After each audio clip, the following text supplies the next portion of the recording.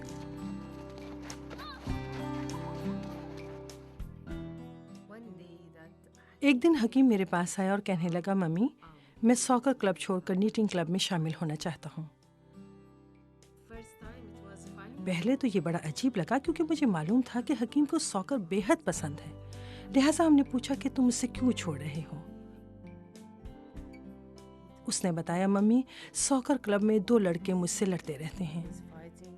پھر میں نے اس کی ٹیچر سے پوچھا کہ کیا میں ان سے ملنے آ سکتی ہوں. اور دوسرے روز حکیم نے بتایا کہ ممی میں دوبارہ ساکر کلب میں شامل ہو گیا ہوں.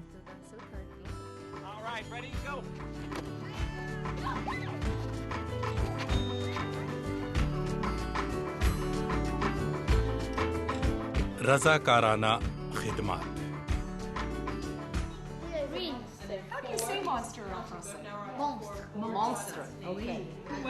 ایک کلاس ٹیچر کے طور پر میں والدین کو اس موقع کی فراہمی پر خوش آمدید کہتی ہوں کہ وہ میری کلاس کی کارروائی میں حصہ لیں. میں رضاکار والدین کی منتظر رہتی ہوں جو ہماری مدد پڑھائی، لکھائی اور حساب میں کر سکتے ہیں. وہ اس ملک میں آنے والے نئے طالب علموں کے اچھے دوست بھی بن سکتے ہیں. ایک اور بات کہ اگر آپ کے پاس کچھ وقت ہے تو آپ اسکول کاؤنسل کے رکن بن سکتے ہیں. یہ بہت ہی اہم ہوتا ہے. اس طرح نہ صرف آپ اسکول کی انتظامیہ کے قریب ہوتے ہیں بلکہ دوسرے والدین سے بھی ملتے جلتے رہتے ہیں. آپ دیگر والدین سے رابطہ بھی قائم کرتے ہیں جو آپ ہی کی طرح کے مسائل سے دوچار ہوتے ہیں. میں اسکول کے معاملات میں شامل ہوں، اسکول کونسل کی رکن بھی ہوں. بہت سارے پروجیکٹس پر کام چل رہے ہیں. ہم اسکول میں مختلف میلوں کا انتظام بھی کرتے ہیں اور ساتھ ہی لائبریری کی اعانت بھی کر رہے ہیں. میں ذاتی طور پر رضاکار بننا چاہتی ہوں. میں اپنے بچوں کے ساتھ رہنا چاہتی ہوں مگر میں ایسا نہیں کر سکتی کیونکہ بہت سے مسائل ہیں. بنیادی طور پر جیسا کہ آپ جانتے ہیں مالی مشکلات ہیں.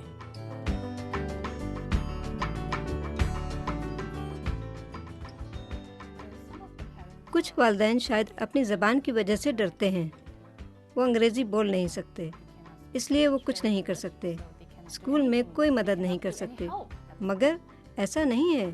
زبان نہ جانتے ہوئے بھی آپ ضرور کوئی نہ کوئی مدد کر سکتے ہیں. اسکول جب کوئی اجلاس طلب کرتا ہے خواہ برف کا طوفانی کیوں نہ ہو میں جاتا ہوں. مجھے پیدل ہی کیوں نہ چلنا پڑے میں اپنی چھوٹی سی چھتری لے کر چلا جاتا ہوں.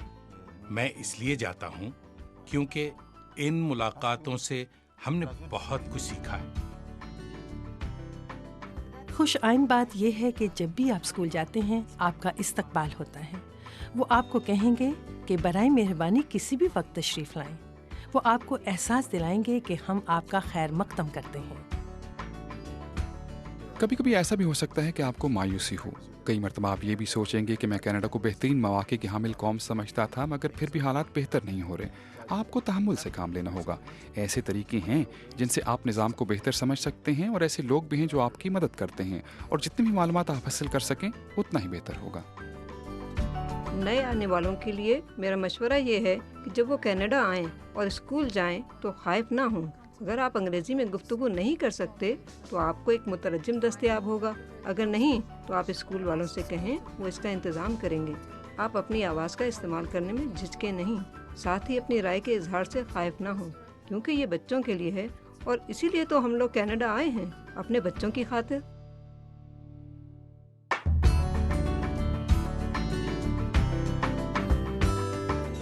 نئے آنے والوں کی معلومات اور کمیونٹی میں دستیاب سہولتوں کے لیے www.settlement.org پر رابطہ کریں.